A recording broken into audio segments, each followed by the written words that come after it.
네, 여러분, 우리 186페이지 적출사항 5 가계금 인정이자에 대해서 살펴보도록 하겠습니다. 자, 여러분 그 문항 4번에 업무무관 자산 관련 비용을 공부했고 그 중에서도 우리 그 지급이자 송금불산입 있죠? 업무무관 자산에 대한 지급이자 송금불산입을 우리가 방금 앞에서 공부 마치고 왔어요. 자, 거기서 우리가 제가 드렸던 말씀이 업무무관 자산은 기본적으로 두 가지 종류가 있는 거예요.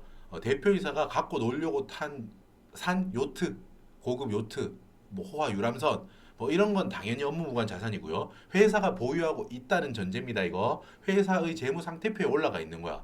그죠? 유람선이 올라가 있는 거야. 요트가. 그거는 당연한 거고 업무무관 자산이고. 자, 두 번째 경우는 뭐다? 대표이사라고 합시다. 회사가 대표이사한테 돈을 빌려준 거예요. 그걸 우리가 보통 대여금이라고 하는데 세법상은 보통 가지급금이라고 많이 표현합니다. 업무 무관 가지급금이라고 표현해요. 대표이사한테 돈을 빌려줬어요. 자, 둘 다가 뭐다? 업무 무관 자산이라고 해요. 그 둘 다, 두 경우 다 뭐였죠? 지급이자 송금물산입은 무조건 하는 거야. 요트든 가지급금이든 다 지급이자 송금불산입은 하는 겁니다. 앞에서 했던 거 4순위 지급이자 송금불산입 하는 거고, 자, 그 업무무관 자산 중에 두 번째 업무무관 가지급금인 경우에는 한 가지 덜을 제재할지 말지를 해봐야 된다고 했습니다. 뭐? 부당이익 계산의 부인의 적용 대상이 되는지 안 되는지를 파악해야 된다고. 뭐였죠? 가지급금이라고 하면 내가 돈을 빌려줬다고 했잖아. 회사가 대표이사한테. 그러면 회사가 이 대표이사로부터 적정이자 시장의 다른 사람한테 제3자한테 빌려줬다면은 예를 들어 100억을 빌려주고 시장 이자율 7%를 내가 받을 수 있었는데 그걸 포기하고 대표이사한테 2%로 싸게 빌려줬다. 그럼 나는 이자 수익이 원래 7% 7억 이자 수익으로 잡을 수 있었는데 굳이 그렇게 안 하고 2% 2억밖에 못 받는 대표이사한테 빌려줬다. 그러면 지금 5억만큼 회사에 손해죠. 회사가 대표이사와 쿵짝쿵짝 짜고 회사가 손해를 봤다. 세금을 덜 내려고 뭔가 설계를 했다. 그때 적용하는 게 뭐다? 그 행위를 부당하다고 본다고. 그 세금을 줄이려고 계산하는 행위를 부당하게 봐요. 부당이익 계산이라고 하고 그걸 부인한다는 거지. 부당이익 계산의 부인을 적용한다고 했죠? 자, 이제 거기야 여기. 그 가지급금은 지금 예를 들자면은 7억 적정 수익이죠. 적정 수익. 적정 수익이 7억이라고 보고 그 7억을 우리는 인정이자라고 부릅니다. 자, 인정이자의 의미는 뭐라고? 우리가 앞에서 여러분 많이 했어요. 뭐 인정 기타 소득이라던가 뭐 우리가 인정 상여 제일 많이 들었죠. 우리 소득세랑 법인세 둘 다 많이 나오는 거. 귀속 시기가 어떻다 이런 거 우리 소득세 쪽에서 제가 따로 정리 다 해드렸잖아요. 그죠? 인정 상여가 있고 뭐 잉여금 처분 상여가 있고 이 둘을 비교하는 게 기본이고 또 인정 상여, 인정 기타 소득 뭐 요걸 인정 배당 여기에 귀속 시기가 좀 다르니까 이것까지 정리합시다라고 했던 거. 물론 기억 안 나시겠죠? 다시 한번 보시면 기억이 날 거예요. 그게 인정 시리즈가 있다고요. 인정 시리즈의 공통점은 뭐예요? 실질은 그렇든 안 그렇든 세법이 말한다는 거야. 야, 형식은 네가 그렇든 안 그렇든 난 모르겠어. 형식은 다른 거일 수 있어. 상관없고 이게 실질을 따져 보면은 이만큼은 나는 이자로 볼 거야. 인정 이자라고 하면은 이만큼은 근로소득으로 볼 거야. 인정 상여. 이 금액만큼은 기타 소득으로 볼 거야. 인정 기타 소득 이런 식으로. 됐죠? 형식은 그걸 갖추지 못했어. 그렇더라도 회법의 입장은 그 금액만큼을 이걸로 인정하겠다는 거예요. 의지하겠다, 간주하겠다 이렇게 받아들이셔도 우리 문제 푸는데 문제 없습니다. 문제 푸는데 문제 없습니다. 자, 지장 없다고 문제 푸는데 지장 없습니다. 그러니까 우리가 일상생활에서 쓰는 인정, 야, 난 너 참 인정해. 야, 너 대단하다. 인정, 너 참 인정. 저 친구는 내가 인정하는 친구야. 뭐 그러니까 그거하고 아예 다르다고는 할 수 없지만 그런 감정적이거나 평가 뭐 이런 느낌이라기보다 그냥 그걸로 보겠다. 이렇게 드라이하게 보시면 됩니다. 간주하고 인정, 의지하겠다라는 거야. 그 7% 금액 100억 빌려줬어? 그럼 나는 네가 이자 금액을 뭐 안 받았든 2% 받았든 3% 받았든 나는 무조건 7% 받은 걸로 볼 거야. 그게 인정이자입니다. 자, 여러분 제가 지금 이제 앞에 이게 강의 연 다음에 한 5분 가량 혼자 이렇게 그냥 쭉 말했는데 생각나는 대로 쭉 말했는데 그냥 개념을 여러분들한테 설명드리기 위해서 말한 거고 지금부터는 그냥 좀 필기를 보면서 제가 정리해드린 보면서 하나하나 보시면은 그 정리가 될 건데 요 필기량도 좀 많고 이게 교재 이론 정리되어 있는 게 좀 많습니다. 그리고 조금 어려울 수 있어요. 근데 본질은 그냥 제가 말한 거 지금 이 앞에 5분 동안 다 이해되셨으면은 우리 시험 문제 풀 때 아무 문제 없어요. 사실 우리 인정이자를 무슨 정말 어려운 케이스를 우리 시험에서 물어보고 그러지 않아. 근데 일단 강의를 저는 이제 여러분께 이해를 도와드려야 되는 입장이고 또 그 여러모로 도움이 되실 거기 때문에 지금부터 강의를 또 조금 더 체계적으로 말씀드릴게요. 사실은 제가 지금 드린 말씀만으로도 문제풀이 들어가서 바로 결론까지 갈 수 있습니다. 하지만 우리가 좀 제가 올인원 강의고 그러다 보니까 교재에 조금 더 좀 체계적으로 공부할 수 있게 이론 정리를 했어요. 자, 187페이지 한번 보세요, 여러분. 187페이지 이론 정리. 가지금 인정이자 뭐라고 적었죠? 앞에서 다 정리했었죠. 뭐 부당행위 계산 부인의 유형 중 하나다라고 해서 아까 전에 앞 페이지까지 갔다 왔죠. 뭐 101페이지였나? 뭐 갔다 왔죠. 자, 여기서는 제가 그 부분을 떼왔습니다. 가지금 인정이자가 지금 주인공이에요. 어디 있는 거야? 부당행위 계산의 부인 여러분 여기 이론 정리는 아까 전에 앞에서 보고 온 그거 그대로입니다. 그 그대로 갖고 온 거예요. 자, 조세 부당하게 감소한 유형 여러 가지 중에 여기 싸게 저리 이자 싼 이자로 빌려줬다는 거지. 대표이사라면 그건 바로 업무무관 가지급금 인정이자 계산 대상이 되는 거예요. 업무무관 가지급금이 있고 그 경우에 인정이자를 계산한다. 이게 바로 부당의 계산 부인 유형 중 하나였다는 거야. 확인했죠? 여기에는 여러분 부당의 계산은 뭐 부당한 정도 이런 건 우리가 다 했던 거니까 시가하고 거래가 그러니까 그 싸게 이자하고 빌려준 차이 뭐 이런 거죠. 비율 기준, 뭐 절대 금액 기준 이런 거 있는데 여러분 가지급 인정이자가 나왔다면 보통 이런 건 다 충족했을 거라고 했습니다. 자 넘어갈게요. 자 이제 개요야. 이제 가지급 인정이자에 대해서 제가 썼는데 이거 쓸 때는 여러분 제가 이제 한 땀 한 땀 직접 이렇게 다 필기한 거잖아요. 한 땀 한 땀 그래 요렇게 쓰면 좀 이해가 더 잘 될 것 같아 이러면서 막 썼는데 좀 약간 길어졌어. 여러분 한번 천천히 같이 한번 읽어보고 제가 이걸 해석이 필요하면 해석해 드릴게요. 법인이 법인이 특수관계인에게 자금을 대여해 준 경우 대표이사한테 자금을 대여해 준 경우 이를 가지급금 대여금하고 똑같은 표현이라고 했어요. 세법상은 회계상으로 보자면 가지급금 조금 다른 의미지만 우리 세법에서는 가지급금은 그냥 대여금이라고 주면 돼요. 자산 회사가 갖고 있는 자산이에요. 돈을 결국 받아낼 수 있는 권리가 있는 거니까 자 가지급금이라는 명칭의 뭐 재무상태표상 자산으로 인식한다. 그죠? 돈 빌려주고 나서 BS상 자산으로 인식한다. 자, 이 경우 자, 해당 가지급금의 업무 관련 여부하고 무관하게 업무하고 관련해서 빌려줬는지 업무하고 무관하게 내가 대표이사한테 빌려줬는지 그거하고는 상관없어요. 적정이자를 받았느냐 안 받았느냐가 중요한 거예요 지금. 무슨 말인지 알아요? 가지급금을 내가 대여금 빌려줬는데 그 대여금이 우리 회사의 업무와 관련해서 대표이사한테 빌려줄 확률이 여러분 뭐 현실적으로 거의 없다고 보시면 되고 우리 시험에서도 잘 없다고 그냥 보시면 돼요. 간혹 그런 경우가 있을 수 있지만 우리 시험에서는 그건 안 나와요. 그냥 나오면은 그냥 업무하고 무관한 걸로 간주하고 푸시면 됩니다. 자, 법인이 특수관계인으로부터 받아야 할 시가로 계산한 이자 수익. 아까 전에 100억이라면은 곱하기 7% 해서 7억. 아까 예를 하자면은 그걸 뭐라고? 인정이자를 부른다. 이 7억을 인정이자가 부른다는 거예요, 여러분. 시가와 뭐 빌려준 금액과의 차이를 인정이자라고 부르는 게 아니라는 거예요. 시가로 계산한 금액을 인정이자라고 부르는 거예요. 우리는 정의가 그러 그랬지. 실제로 받았든 안 받았든 난 이거를 이자로 인정할 거야. 의지할 거야라고 했다고. 간주할 거야라고 하는 거예요. 자, 제가 밑에 적었죠. 실제 수령하지 못했더라도 해당 금액 지금 7억이죠. 100억의 7% 시장이자요. 17%만큼은 무조건 받은 것으로 인정하겠다, 의지하겠다, 간주하겠다라는 세법의 의미라. 그래서 인정이자라고 부른다고요. 간단한 그냥 내용이죠. 만약 회사가 여러분 적정이자 지금 말한 인정이자가 적정한 이자죠. 시장에 내놨다면 시장이 빌려줬다면 이만큼 적정하게 받았을 거다. 그걸 적정이자라고 부르는 거예요. 그 이자만큼을 받고 있다면 보세요. 별도의 인정이자 관련 세무조정은 하지 않는다. 할 필요가 없다고. 7%와의 차이를 지금 세무조정할 거거든. 7%만큼 받고 있다면 인정이자는 계산할 필요가 없다는 거예요. 그죠? 밑에 하지만 회사가 적정이자 7%, 7억에 미달하게 이자를 받고 있다면 뭐 예를 들어서 2%, 2억만 받고 있다는 거야. 그러면 미달하는 만큼 즉 인정이자 7억, 실제 수령이자 2억 이렇게 하냐면 입금 산입 어때요? 입금산익하고 동일한 금액을 동금액을 특수관계인 그 싸게 빌려준 거기에 분류한 것으로 보아 누구한테 빌려줬는지에 따라서 뭐 배당, 상여, 기타 소득, 기타 사유 유출인데 지금이면 상여겠죠. 대표이사잖아. 입금산입, 뭐 부당예산의 부인 뭐 적어도 되고 뭐 인정이 뭐 가지급금 뭐 인정이자 5억이죠. 7억 마이너스 2억이니까 인정이자 마이너스 실제 받은 이자 이렇게 처리하시면 됩니다. 자 그리고 나서 상여죠. 상여.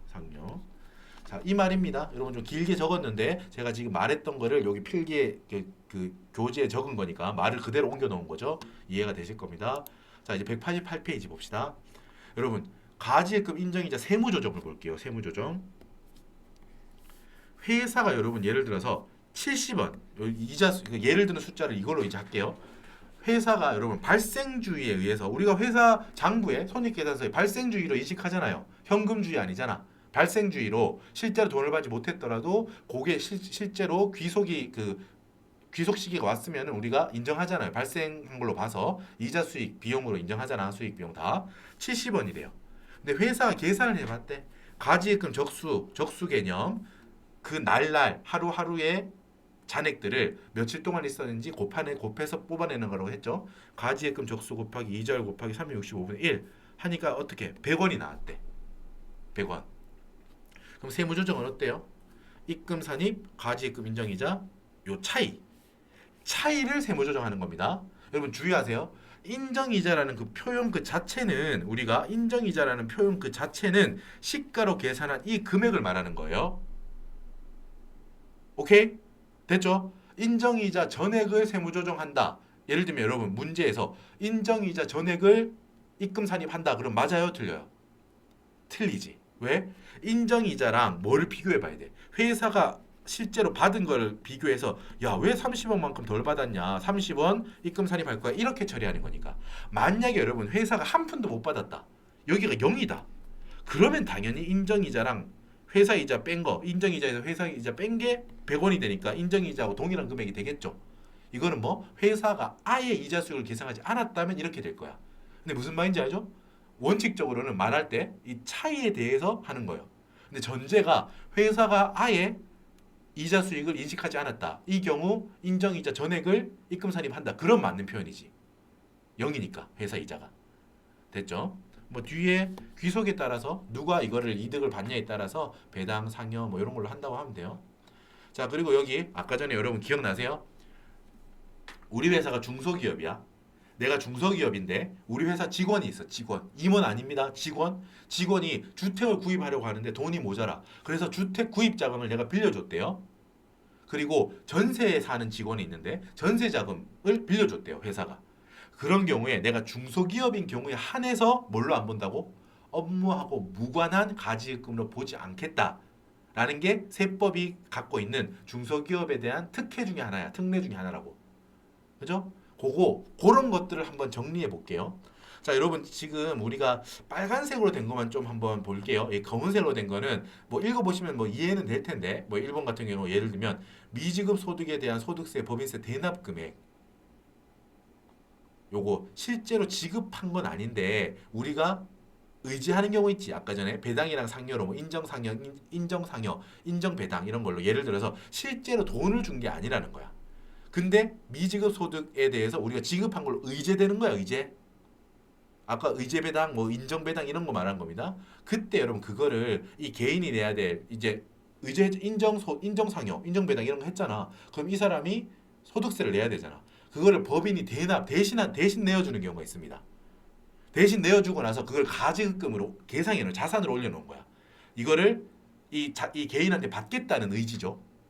근데 그 실제 받든 못 받든 결과적으로는 뭐다? 그거는 가지급금으로는 보지 않겠다라는 거예요. 그리고 이 내용의 항목들은 그러니까 1번 같은 경우는 사실 여러분 이게 중요한데 1, 2, 3, 4 여러분 다 실무에서는 중요한데 우리 시험에서는 나오지 않아요. 좀 구석지고 어려운 표현들이기 때문에 그렇기 때문에 1, 2, 3, 4는 모르셔도 되고 모셔도 된다기보다 그냥 보지 맙시다 라는 거고 뒤에 빨간색으로 표현되어 있는 부분만 챙기시면 될 것 같아요. 지금 이게 세법 여기 그대로 가져온 거예요. 그 예로 들어가 있던 것들을 가져온 건데 자 여러분 중요한 거 뭐 여기 하나 주고 보고 가시죠. 지금 업무 무관한 걸로 보지 않겠다는 거잖아. 이거 그러니까 얘들은 내가 가지급금으로 계산하더라도 업무 무관하다고 보지 않겠다라는 거죠.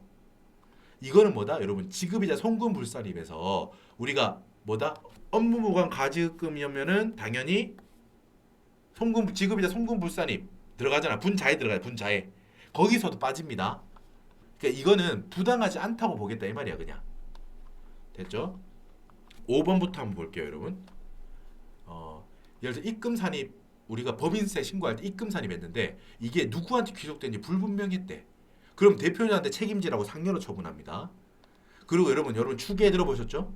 우리가 뭐 법인 같은 경우는 추계로 신고할 수는 없다고 했죠. 근데 뭐 무신고했거나 어떤 그 신고한 내역에 대해서 오류가 있거나 조사를 통해 가지고 우리가 그 과세관청이 경정할 수 있잖아요. 그때는 추계로 할 수 있죠. 장부가 만약에 없다면은 그죠? 추계로 한다고 할 때 추계로 과표를 경정 결정할 때 그러면 어떻게 돼요? 소득 금액에 대해서 상여로 처분하죠. 대표자 책임져라 이놈 이렇게 한다고 해봐요. 그때 대표자가 책임지라고 소득 금액 변동 통지서가 날아간다고 해봐. 그러면 그 소득세 대표자가 내야 될 거를 만약에 법인이 대신 내줬대. 그 경우입니다. 좀 복잡하죠? 이해되죠? 법인이 추계를 했어. 그러니까 대표자 상여로 처분을 했대. 우리가 그 조사하고 나서 경정으로. 그럼 그 금액에 대해서 대표이사가 소득세를 냈어야 되는데 회사가 뭐 대표자가 정말 무슨 범죄 행위를 저지르고 이런 건 아니라고 지금 가정할게요. 그런 건 아니고 그냥 뭐 어떻게 피치 못하게 어쩌다 보니까 좀 힘들게 뭐 그렇게 해법상 지켜야 될 것들을 못 지키고 장부도 못했고 막 이랬다는 거야. 그래서 법인이 그걸 대납하고 나서 어떻게 했다고요? 이 대표자한테 내가 받아내겠다고 가지급금이라고 자산으로 올려놓은 거야. BS 상에. 그 경우에 업무 무관한 자산, 업무 무관 가지급금을 보지 않겠다는 거야. 가지급 인정이자 대상이나 송금불산입 대상으로 송금불산입 지급이자 대상으로 보지 않겠다라는 거예요. 이 정도면 됐다라는 표현 정도로 보시면 돼요. 이게 뭐 잘해서 칭찬하고 이런 건 아닙니다. 지금 전체적으로 그냥 그래 그거는 건드리지 않을게 이런 느낌이에요. 6번 6, 7, 8, 9 다 봐주세요. 특히 6, 7, 8, 9가 여러분 사실은 현실적으로 우리 시험에서 많이 보이는 애들이야. 그죠? 뭐 직원 빨간색 보세요. 직원이야. 임원은 안 돼요. 임원 아니고 직원에 대해서 뭐다? 직원이 좀 이제 경제 사정이 안 좋대요. 그래서 월급을 먼저 갑을 해줬대요. 그게 당연히 여러분 갑을 해준 거에 대해서 가지급금을 만약에 띄워놨다면은 아니라는 거예요. 그리고 만약에 나중에 실제로 뭐 그 급여 줄 때는 현금 안 주고 이 가지급금 자산을 까고 이렇게 할 수 있겠지. 무슨 말인지 알죠?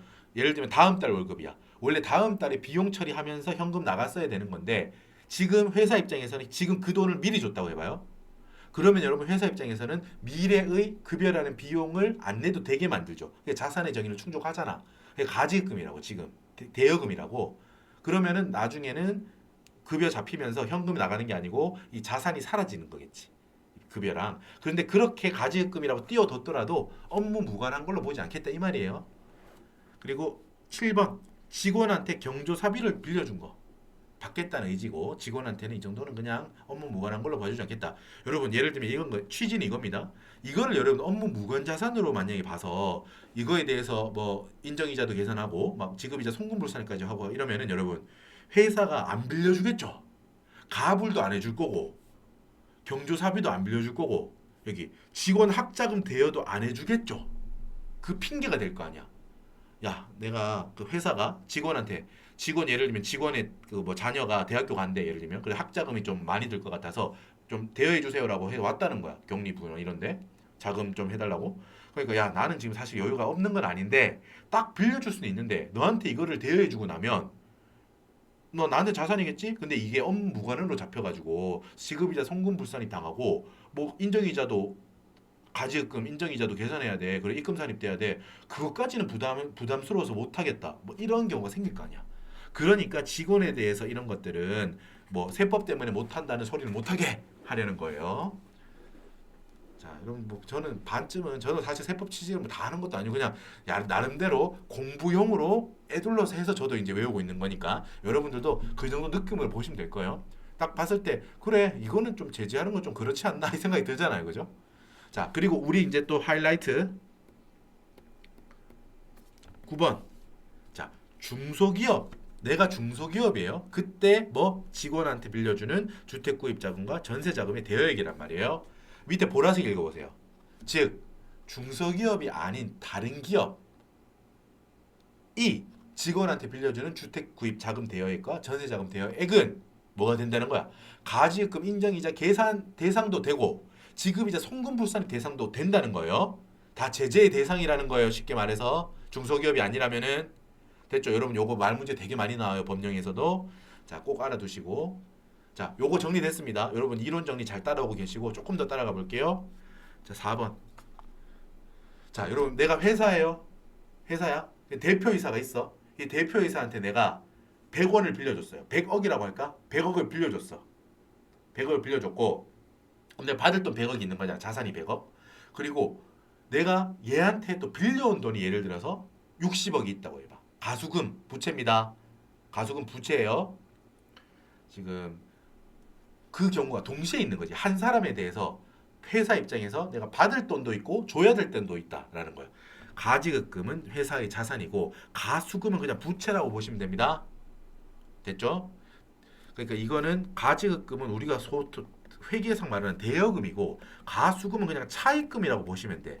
우리가 회계에서 쓰는 용어하고 달라가지고 이게 갑자기 내가 회계를 공부했는데 왜 이렇게 개념이 잘 안 와닿지라고 하실 수 있습니다. 이게 세법이 용어가 좀 달라서 그래요. 가지급금은 그냥 회계상 대여금이라고 보시면 돼 그냥. 가수금은 그냥 회계상 차입금이야. 빌려온 거 차입해온 거 됐죠? 부채요. 이게 동시에 있는 겁니다. 동일인에 대해서 말하는 거예요. 동일인에 대해서 이때 여러분 뭐다? 원칙은 이 둘을 상계하는 게 원칙이에요. 가지급금 100억, 가수금 60억이 있다면은 뭐 100억 마이너스 60억 하고 나면 40억만 남죠. 이 40억에 대해서만 인정이자 계산하는 거야. 여러분 이렇게 하는 게 뭐다? 납세자 입장에서 유리한가요? 불리한가요? 유리하지. 여러분 인정이자 계산한다는 거는 혜택이 아니야. 인정이자 계산해서 이만큼 못 받고 있다면 그만큼 차이에 대해서 입금 산입시켜가지고 세금 더 내게 하는 거잖아. 그리고 귀속분에 대해서는 너 소득세도 더 내 뭐 이런 거잖아. 이 인정이자가 큰 게 좋은 게 아니잖아요, 그죠? 그러니까 이렇게 퉁쳐라 쉽게 말해 퉁쳐서 요 순액만 가지금이 더 큰 순액 부분 40억 이 부분에 대해서만 인정이자 계산하겠다고 원칙으로 두는 게 납세자 즉 법인한테 유리하게 짜져 있는 거예요. 됐죠? 자, 예외는 뭐다? 근데 대표이사하고 갖고 있는 자산 부채는 맞는데 여러분 즉 대여금과 차입금이 각각 여러분 상환기간 이자율에 대한 약정이 따로 있다는 거야. 독립적으로 있대. 그러면은 그 각각을 독립적으로 봐서 상계하지 않는 게 예외입니다. 그 표현은 주어집니다. 예를 들어서 이렇게 같이 있다. 대표이사한테 가지급금이 100억, 가수금이 60억이 있다. 이렇게 하면은 별 표현이 없다면은 별도의 뭐 상환기간이나 이자율에 대한 약정은 별도로 없다라고 하면은 그냥 상계해서 40억에 대해서 계산하면 돼. 근데 그 뒤에 전제로서 예를 들어서 가지급금 100억, 가수금 60억이 있는데 각각 상환기간 이자율에 대한 약정이 별도로 있다. 라고 하면은 이 말은 교수님께서 말씀하시는 거예요. 야 이거 가수금 상계하면 안 된다. 이 경우에는 이라는 거예요.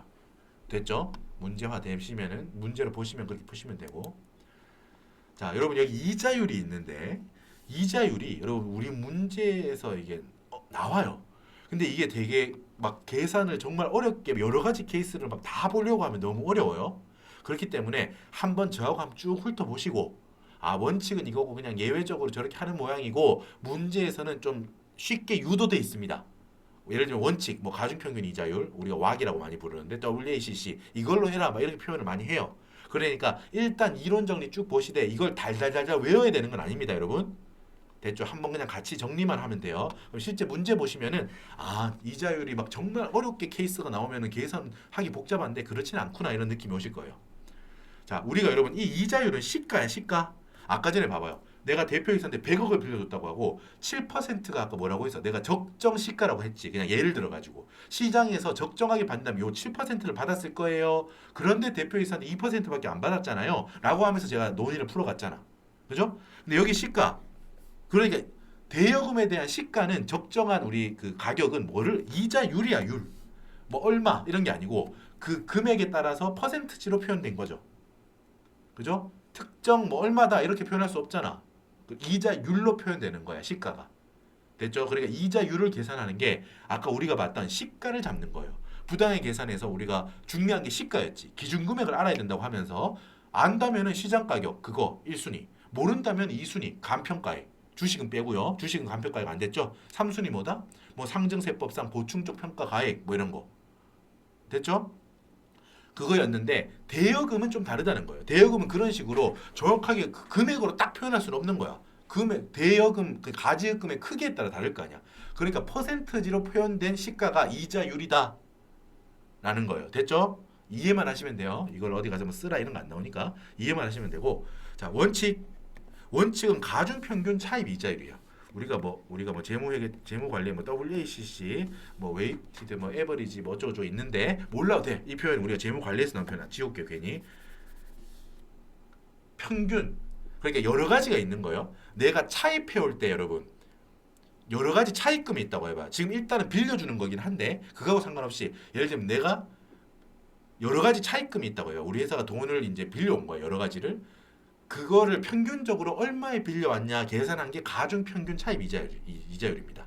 이 가중은 그냥 뭐 대여금의 크기에 따라서 차입금의 크기에 따라서 큰 금액에는 당연히 많은 가중치를 부여해야 될 거고 금액을 조금 빌려왔는데 뭐 이자율이 있다면은 그 이자율은 조금만 여기 평균 이자율에 조금만 영향을 끼쳐야 되고 그 가중률이 다르다 무게가 다르다 이 말입니다. 웨이티드가 그 다르다 이 말이에요. 계산해냈다 이거야. 그러니까 우리가 빌려왔을 때 우리가 얼마 평균적으로 얼마를 빌려왔는지 요거를 기본으로 시가로 보겠다라고 하는 거예요. 됐지? 이게 원칙인데 따라오세요 여러분. 뭐 평균 차입 이자율을 여러분 계산해서 하는 게 원칙이라고요. 됐지? 원칙을 알고 있으셔야 돼요. 됐다. 됐어요. 그런데 뭐 예외적으로 당좌 대출 이자율. 당좌 대출 이자율은 쉽게 말해서 내가 은행 가서 이제 빌릴 때 얼마에 빌릴 수 있냐 그거야. 쉽게 말하면 그러면 됩니다. 당좌 대출 이자율. 요건 몇 퍼센트라고 딱 주어질 거야. 자, 볼게요. 기업. 예외 경우가 이렇게 세 개가 있는 겁니다. 이 기업, 니은, 디귿의 경우에는 당좌 대출 이자율이 주어질 거거든 문제에. 그걸 쓰면 된다 이 말이야. 그 경우가 아니라면은 원칙대로 하면 돼. 가중평균 차입 이자율이 주어질 거거든. 그거대로 하면 돼요. 됐죠? 자, 이제 예외를 알아봅시다. 기업. 자, 가중평균 차입 이자율 적용이 불가능하대. 그러니까 이거는 계산해야 돼야 되는 걸 했잖아. 원칙인 요 보라색 가중평균 차입 이자율은 우리가 실제로 계산을 해야 돼요. 여러 차입 그걸 떠나가지고 여러 차입금으로 계산을 해서. 자, 봐봐요. 어떤 경우냐? 내가 회사에 차입금이 있긴 있어. 근데 뭐다? 그 차입금이 다 특수관계인이 빌려준 거래. 즉 차입금이 특수관계인이 아닌 자로부터 차입금이 없는 경우래. 그러니까 뭐 쉽게 말해서 뭐야? 특수관계인한테 빌려올 때는 뭐 비싸게 빌려오든 싸게 빌려오든 그 정상적인 퍼센트가 아니다 이 말이야. 그러니까 그것밖에 없다면은 가중평균 차입 이자율 계산하면 이상하게 나올 거 아니야. 특수관계인한테 빌려온 그 차입 이자율이 우리가 시가로 잡힐 거 아니야. 그러면 안 된다는 거지. 이해되죠? 맞죠? 그러면 안 되겠지? 그리고 여기 차입금 전액이 채권자 불명사채로 조달됐대. 그럼 딱 봐도 저렇게 하면 안 되겠구나 싶죠. 저렇게 나와 있는 차입금 여러 가지를 대상으로 전부 다 저런 건데 합리적으로 빌려온 합리적인 퍼센티지가 없을 건데 그걸로 지금 우리가 합리적인 시가를 결정하면 안 되겠구나라는 느낌이 드시죠? 그것만 있으면 돼. 안 해도 돼. 그럼 넘어가면 됩니다. 자, 이때는 지금 우리가 가지급금 계산하잖아. 거기에 대해서만 당좌대출 이자를 한 번 거래할 때만 적용합니다. 여러분 지금 말하는 거 그냥 진짜로 안 외우셔도 돼요. 제가 이것만 원칙은 가중평균 차입 이자율인데 예외인 경우는 당좌대출 이자율을 적용합니다. 그 기업, 니은, 디귿은 이런 상황일 때 당좌대출 이자율을 적용합니다라고 하는데 이거를 달달달 외우라는 게 아니고 근데 뭐 그렇다고 아예 몰라도 될 거면 애초에 강의도 안 했겠죠? 그러니까 너무 스트레스 받을 정도로 그렇게 하지는 말고 제가 말씀드릴 때 이해만 되시면 돼요. 그럼 문제를 풀 때 가중평균 차입 이자율은 지금 하면 안 되겠구나. 오케이. 당좌대출 이자율로 해야겠다. 이 정도만 판단할 수 있으면 됩니다. 자, 니은. 자, 대여한 날로부터 해당 사업연도 종료일까지 기간이 5년을 초과한 대여금. 그러니까 요거 차입금일 텐데. 자, 여러분 당좌대출이었을 때는 자, 내가 여러분 제가 요걸 확인해 볼게요. 그러니까 중요한 건 여러분 일단 대여금 필기대로 필기가 맞다고 가정하고 제가 확인해 보겠습니다. 이건 뭐냐면 여러분 5년 너무 옛날 돈이라는 거야. 5년 전에, 그러니까 지금 2022년 12월 말 기준으로부터 옛날 대여한 시점, 대여금이겠네요. 대여라고 정확히 표현되어 있으니까 내가 빌려준 적이 있대. 그 말이네. 내가 빌려줬던 적이 있는 거야 이거. 내가 빌려줬었던 그 퍼센트가 있는데 그 대여금이 너무 옛날 거래. 5년이 지났대. 그러면 그건 안 맞지 않겠냐라는 거야. 그렇게 하시면 되고. 자, 그리고 뭐 여러분 실제로 요 디귿이 우리 시험에 많이 나와요. 내가 선택할 수 있어. 원칙은 가중평균 이자율인데 내가 여러분 제 시가 잡을 때요. 세무서장님, 저희 회사 요 적정 시가 잡을 때 이자율 잡을 때 당좌 대출 이자율로 하겠습니다. 라고 신고를 했대요. 여러분 이 경우는 한 건에 대해서는 그러면 안 되고 신고했잖아요. 그러면 그 신고한 사업연도랑 향후 2년 동안 모든 거래에 대해서 당좌 대출 이자율 적용해야 돼요. 어떤 때는 유리하니까 차입 이자율로 하고 아니 그 뭐냐 여기 가중평균 차입 이자율로 하고 어떤 때는 당좌 대출 이자율로 하고 이러면 안 된다는 거예요. 됐죠? 그럼 보통 우리 시험엔 여러분 디귿 그러니까 뭐 이런 말씀 드려 죄송한데 기억하고 니은은 안 나온다고 보셔도 무방합니다. 그냥 들어보니까 그래 너무 옛날 거는 하면 안 되겠구나. 니은 기억은 뭐? 뭐 차입금 들어와 있는 게 전부 다 특수관계인이나 채권자 불명사체로만 이루어져 있는 상황이라면 이걸로 계산하면 올바르지 않겠구나. 됐죠? 여기까지만 하고 넘어가세요. 말 문제 나오거나 하면은 적용하시면 되고 실질적으로는 이제 디귿을 우리는 주의하겠습니다. 디귿 뭐 내가 신고할 때 뭐 원칙은 가중평균 차입 이자율인데 그게 아니라 당좌 대출 이자율로 하겠다고 내가 선택한 경우. 그게 쉽게 말해서 회사가 여러분 주어질 거예요 문제에서 뭘 선택했다고. 그러면은 그걸로 하시면 됩니다. 이따가 예제를 통해서 함께 보실게요. 현저한 이익의 요건의 검토는 당연히 우리가 빌려준 돈이랑 싸게 받는 그 차이 있지. 아까 전에 봐봐 100억인데 아까 그 적정의 시가가 7억이라고 했죠. 아까 예를 들면 7억 그리고 2% 받았으니까 2억이잖아. 그럼 어때요? 5억이지 차이가 5억이죠. 그러면 어때? 시가 7억의 5% 하면은 뭐 3,500만 원인가요? 3,500만 원보다 당연히 엄청 크잖아. 그러니까 부당의 계산의 부인이에요. 됐죠? 그리고 시가 거래가에 5억 절대 금액으로 봐도 3억을 넘잖아. 지금 3억 이상이잖아. 그러니까 뭘로 보더라도 지금 부당의 계산의 부인에 잡히는 거지 지금 이거. 됐죠? 자, 여러분 여기 7번도 조금 이제 구석진 부분입니다. 지금 가중평균 차입 이자율이랑 여기 있는데 우리 시험에서는 여러분 심플하게 나올 거야. 한번 쭉 들어만 보세요. 그러면 이 여러 가지 경우를 제가 설명드릴 거거든요. 이 중에서 여러분들이 가장 단순한 경우가 그래도 우리 시험에 나오는구나라고 마음을 편히 가지시면 돼.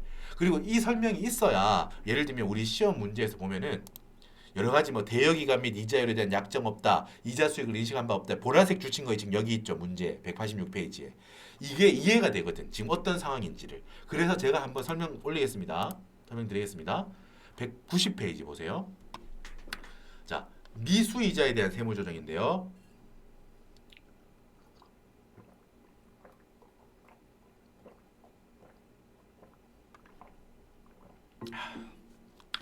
여러분 미수이자는 재무상태표, 그러니까 대차대조표, 재무상태표상 자산이죠. 미수이자. 우리가 보통 미수이자 회계 원리 떠올려 보세요. 기억이 안 나시죠? 자, 말씀드려 볼게요. 자, 요렇게 회계 처리하죠.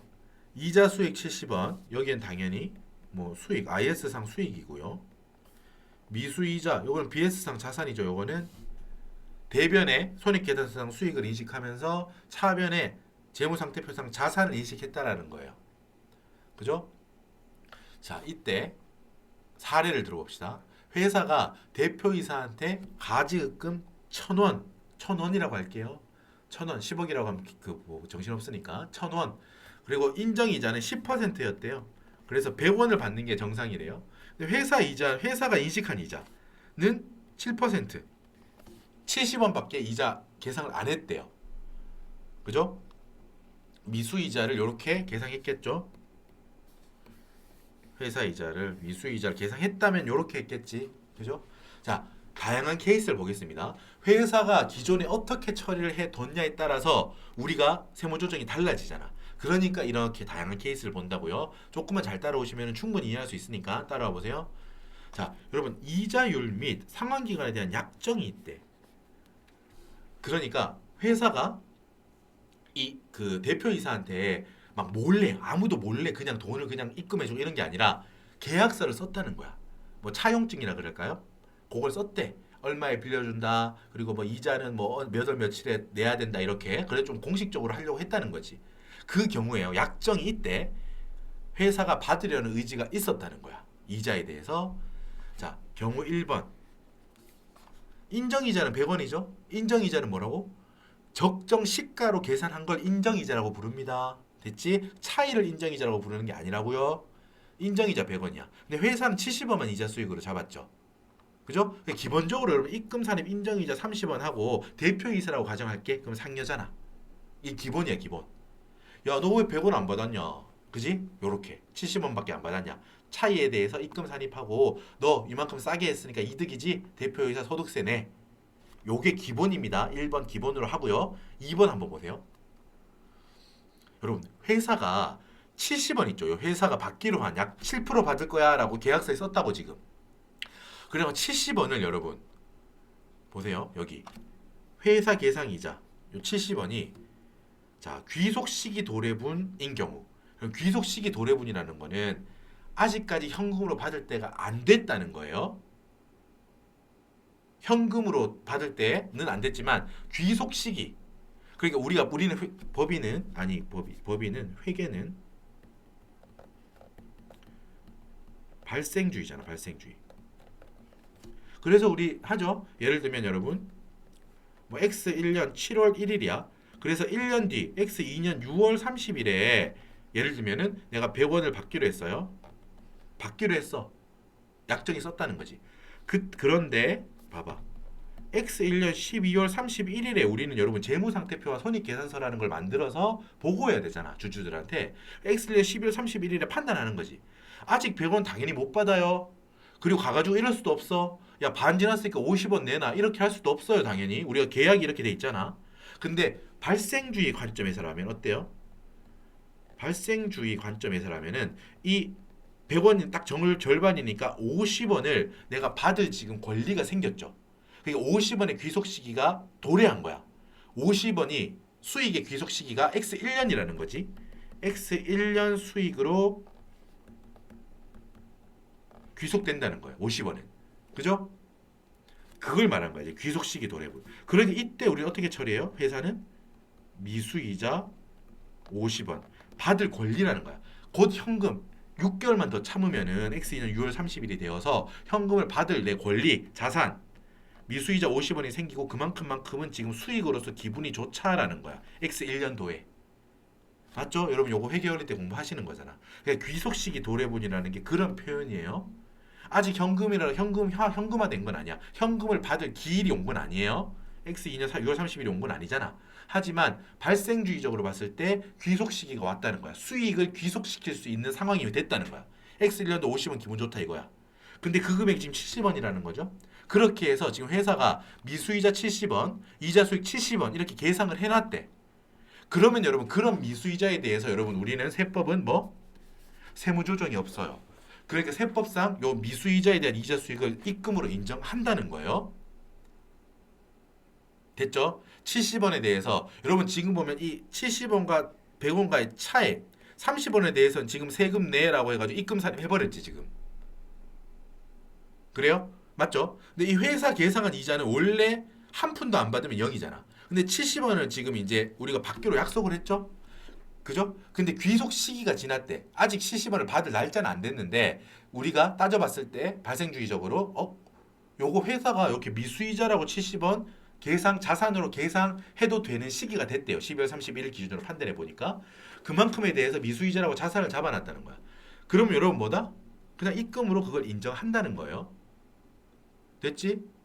여러분 경우 1번은 그냥 당연한 거니까 요걸 베이스로 보시면서 이 경우와 비교하시는 거야. 볼게요. 경우 2번이에요. 경우 2번.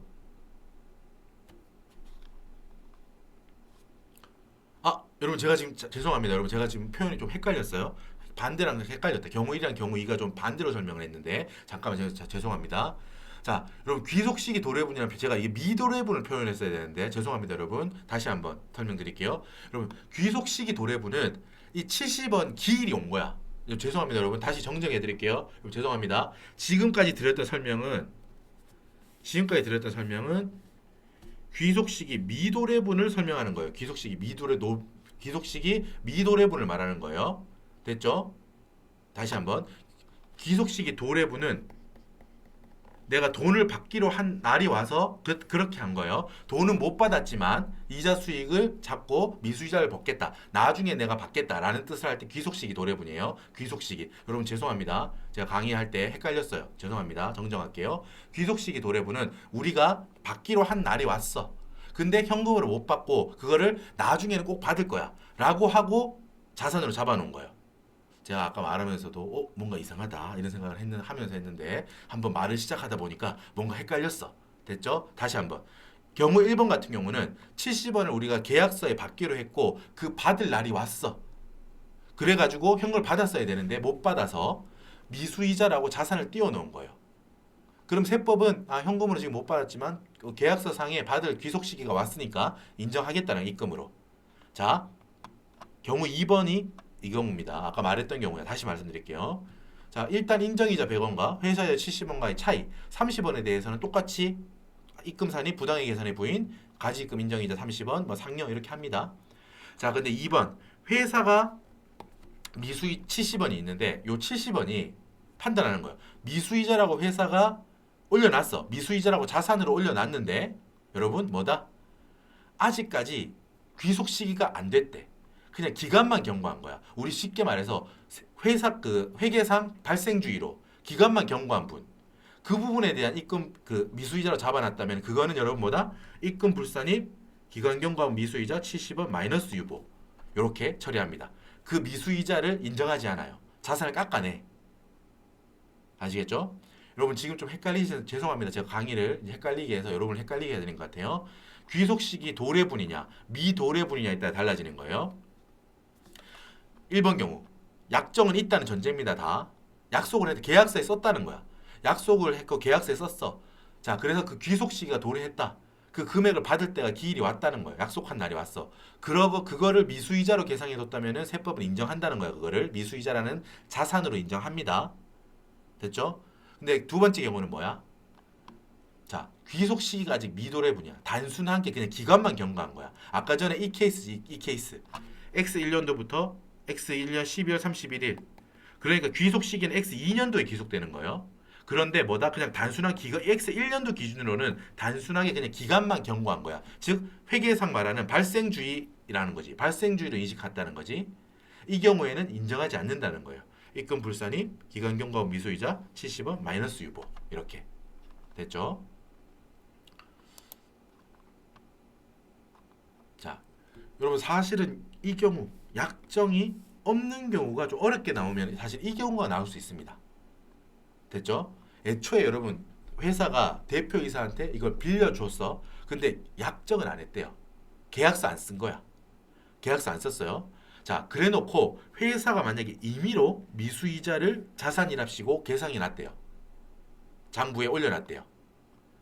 여러분 그러면은 계약서가 없기 때문에 이 미수이자는 기본적으로 여러분 어떻게 본다? 이 70원에 대해서 세법은 인정하지 않으려고 하는 거야. 애초에 계약돼 있는 것도 아니지 않냐라는 거야. 아까 전 같은 경우는 앞에는 여러분 제가 아까 헷갈려게 해서 다시 한번 죄송합니다. 이 경우는 최소한 뭐야? 약속상, 계약서상 이 70원 있죠. 약속상 70원은 회사가 받겠다는 의지가 드러나 있죠. 계약서 상에. 요걸 처리할 때 귀속 시기가 왔다. 그러면은 아예 아무것도 안 건드려. 근데 뭐 귀속 시기가 아직 안 왔어. 귀속 시기 미도래분 그냥 단순하게 기간만 경과한 거야. 우리가 회계상 말하는 그냥 발생주의상 잡아놓은 거는 어때? 입금 불산이 마이너스 유보로 죽이고. 하지만 기본적으로는 어때? 70원을 약정했냐? 받기로 했냐? 이만큼 70원에 대해서는 받기로 했냐? 그렇다면 이만큼은 내가 최대한 존중해 줄게 라는 거예요. 귀속 시기가 왔냐 아니냐에 따라서 경우 1, 경우 2가 나뉘어지기 때문에 요거는 이따가 다시 한번 꼭 한번 정리하세요, 여러분. 귀속 시기 도래했으면은 아무것도 안 하고 세무조정을 귀속 시기가 도래하지 않았는데 미수이자로 계상을 한 게 있다면은 그거는 입금 불산입 마이너스 유보로 죽인다라는 거예요. 아까 전에 제가 설명을 잘못해가지고 죄송합니다. 발생주의로 인정한 부분에 대해서는 귀속 시기가 아직 안 왔기 때문에 세법상 귀속 시기가 오지 않았기 때문에 인정하지 않는다 자산을 깎아내는 거예요, 요거를. 됐죠? 자, 여기를 볼게요. 그러니까 여기가 사실은 지금 2번 있죠? 191페이지 이 사례를 좀 주의 깊게 봐주세요, 여러분. 이자율 및 상환기간에 대한 약정이 없다는 거예요. 아예 계약서를 안 쓴 거야. 그런데 회사가 여러분 임의로 미수이자라고 그냥 계상을 했대요. 뭐 뒤에 가지고 뭔가 깜짝 놀라가지고 뭔가 수습하려고 이렇게 했다고 해봐요. 처음에는 계약을 안 하고 몰래 하려고 하다가 그 했대. 요거를 세법이 찾아낸 거야. 조사를 해서. 어때요 그러면?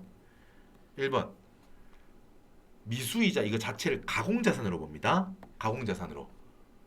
아시겠죠? 이 70원. 회사가 70원이라고 했는데 근거가 없다는 거야. 임의로라고 했잖아. 대표이사하고 이 70원은 주고받기로 지금 약속한 적이 없어. 근데 자기 멋대로 회사가 이걸 올려놨잖아. 세법의 입장은 야, 이 70원만큼 애초에 너 받을 마음 없었잖아. 갑자기 이렇게 자산으로 이렇게 올려놓는다고 그걸 내가 믿을 수 있겠냐라는 거야. 받을 의사도 없지 않냐라는 거야. 그래서 이걸 일단 다 깝니다. 자산을 없애요. 입금 불산입 미수이자 70원 마이너스 유보로 없애요. 이거를 다 없애고 나면 어떻게 돼? 애초에 여러분 약정이 없었잖아. 그러니까 받을 의사가 있는 금액이 아예 0으로 보는 거예요. 0으로 봅니다.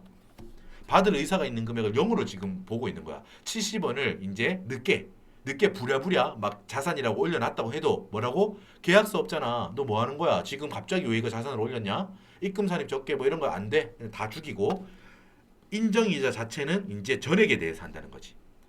왜? 100 마이너스 이제 회사는 인정받지 못하잖아. 회사 계산한 거 없다고 보니까. 그래서 전액에 대해서 입금 산입 합니다. 여러분 우리 시험에서 여러분 지금 저도 강의하면서 한번 헷갈렸잖아. 말하면서. 자, 여러분 이 부분까지 뭐 약정이 있다 없다 이렇게까지 안 나올 것 같아. 그리고 제일 심플하게 약정도 없고 미수이자도 계산하지 않은 걸로 아마 나올 겁니다.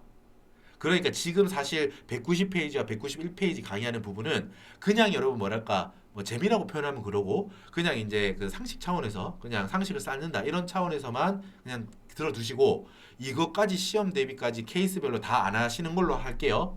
이건 그냥 제가 그냥 정리해둔 차원에서 한 겁니다. 되셨죠? 자, 그리고 8번도 사실은 이제 뭐 그 우리 시험에 나온다기보다 이거는 이제 사실 뭐 업무할 때 사실 더 도움이 될 겁니다. 8번도 마찬가지. 8번도 우리 시험 그 자체에 나오지는 아마 않을 수 있지만 뭐 나오자면은 법령의 객관식에 조금 어렵게 나오는 경우에 문구로 나올 거고 지금 말하는 분은 여러분 우리 업무 하실 때 도움이 될 거예요. 법인세과 분들 특히 한번 볼게요. 자, 대표이사한테 여러분 가지급금 있죠 지금? 업무 무관이라고 지금 전제할게요. 업무 무관 가지급금이 있고 지금 미수이자라는 거 있죠.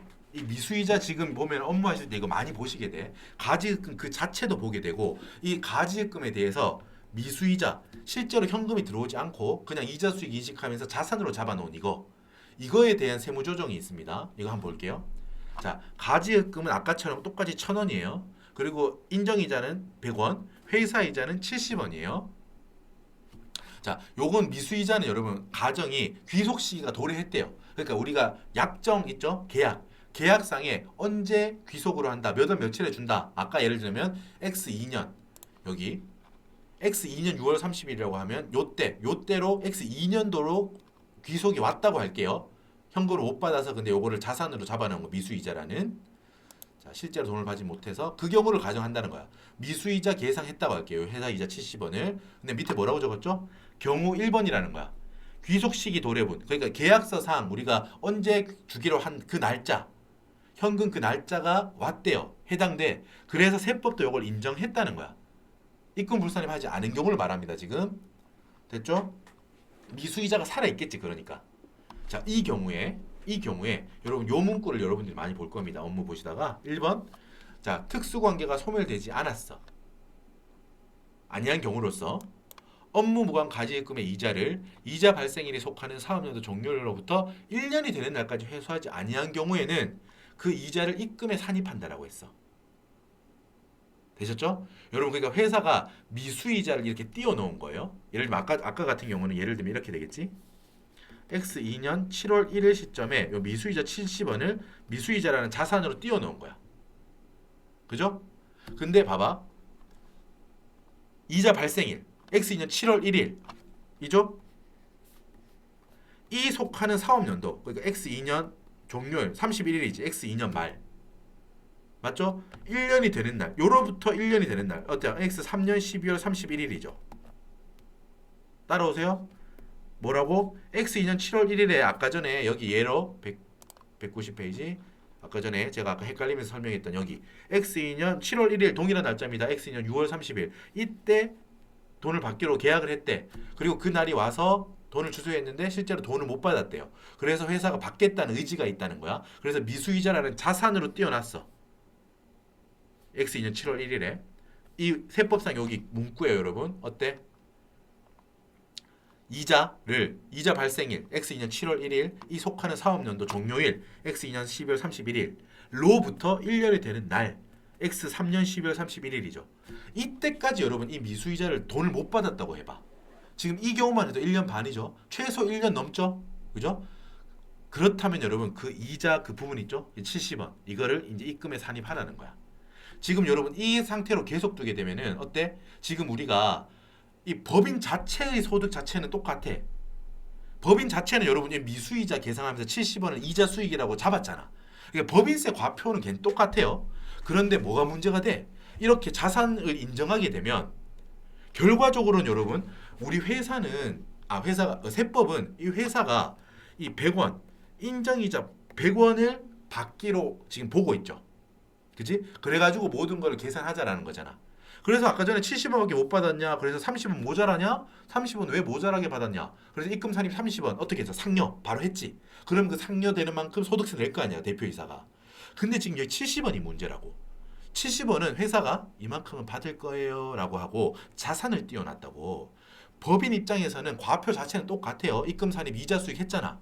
이자 수익으로 잡았을 거 아니야. 왼편에 차변에 미수이자 자산 70원 대변에 이자 수익 70원 이렇게 했으니까 이자 수익을 잡았기 때문에 과세 표준 그 자체는 법인은 문제가 없어요. 근데 이 자산을 그대로 두게 되면은 어떻게 돼?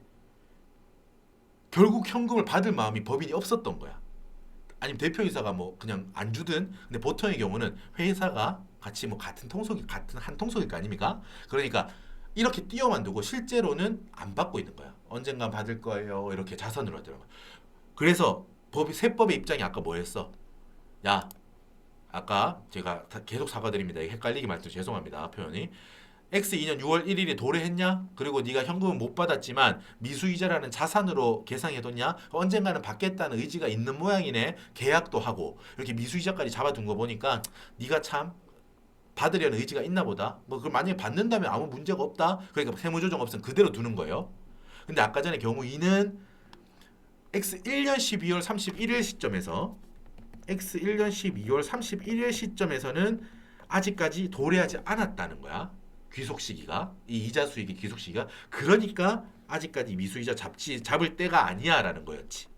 요렇게 정리하시면 돼요. 아까 전에 제가 그 길게 틀린 말을 했네. 됐죠? 요거는 사과드리고 다시 한번. 자, 하던 말 계속해서 이런 취지야. 경우 1번의 취지를 보라고. 지금 회사 이자 70원과 인정이자 100원과의 차이 30원에 대해서는 지금 바로 상여 처분했지. 소득세 내세요. 끝. 근데 이 70원은 회사가 잠깐 있어 보세요. 제가 이 대표이사한테 받을 거예요. 세무서장님 잠깐만 계셔보세요. 이거야 지금. 국세청이 말하는 거야. 70원 이만큼은 상여 처분하지 말고 조금 있어 보세요. 내가 이거 받을 거예요. 알겠어? 그러니까 세법은 그래 네가 계약서도 있고 네가 미수이자도 계산했으니까 네가 받는지 지켜볼게. 일단 인정할게 라고 했던 거야. X1년도 요때 X2년도에 X2년도 말에 세무조정 하잖아. 됐지? 그런데 뭐라고 이거? X3년도 말까지 그걸 안 받은 거야 지금 이거. 돼요? 이때 여러분 이걸 어떻게 처리할까요? 자 보세요.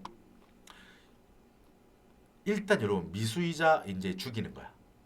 너 이거 받지도 못할 거 이거 그냥 결국 시간 지나고 1년 반이나 지났는데 너 이거 못 받았네? 세법이 회사 말하는 거야. 너 이거 이제 더 이상 나는 이거 인정 안 해. 이거 죽일 거야. 이 미수이자 죽인다. 미수이자에 죽인다. 입금불산입 미수이자라는 자산을 죽여요. 입금불산입. 그러면서 동시에 이제 입금 산입하는 거야. 너 동시에 70원 입금 산입할 거야. 여러분 이 두 개만 보면 어때요? 법인세 과표의 영향을 2003년도분 법인세 과표의 영향을 끼치지 않아. 차감조정 70원, 가산조정 70원이잖아. 똑같아. 근데 문제는 여기라고. 이제 뭐가 돼요 드디어. 대표자 이놈. 오래 버텼다 이놈아. 너 이거 결국 70원도 낼 마음 없었잖아. 70원이라도 회사에 낸다는 전제로 우리가 X2년도 작년에 30원만 바로 더 내 소득세 이렇게 했는데 너 내가 지켜봤는데 법인이랑 뭐 법인이 좀 받을 의사가 있어 보여서 계약서도 썼고 귀속 시기가 도래했다고 훌륭하게도 미수이자로 자산 띄워두고 차후에 받을 의지가 있어 보여서 기다렸는데 너 이거 씨 뭐 이렇게 기다렸는데 1년 반을 기다렸는데도 안 회수했네 회사가. 이거 너 갚을 마음도 없지 대표자. 너 상여다. 이제 70원만큼 더 내 소득세. 이런 거예요. 여러분 지금 이 질문이 저도 이렇게 왔다 갔다 하다가 그 많이 이제 듣게 되는 질문입니다. 뭐 미수이자 요 규정이랑 있고 업무 처리하시다 보면은 볼 일이 있을 텐데 그래도 어떤 의미인지 아실 거예요. 이제 보시면은 하시면서 아니 왜 뭐 이중세 두 번 들어가니까 뭐 전혀 과표 건드리지 않는데 왜 하는 거지? 왜 하겠어요? 이제 처분을 매기는 거야. 소득세에 대한 귀속을 책임지라는 거야. 됐죠? 자, 그리고 여러분 1번 경우는 잠깐 이제 잊으시고 자, 여러분 요 똑같이 가지입금은 1,000원이고 인정이자 100원이고 귀속 시기가 도래해서 X2년 7월 1일이 되어서 회사가 70원을 현금 못 받은 거야. 근데 귀속 시기가 도래했는데 그래서 회사 이자 70원을 한 거예요. 미수이자로 자산으로 잡아놓은 겁니다. 이렇게 됐는데 여러분 뭐다? 2번 경우입니다. 뭐 대표자가 퇴사했거나 뭐 회사가 아예 망했거나 아무튼 특수관계가 이제 소멸된 거예요. 대표이사가 퇴사했다고 볼게요. 대표이사가 퇴사했어 이제. 특수관계가 소멸. 뭐 대표이사 퇴사.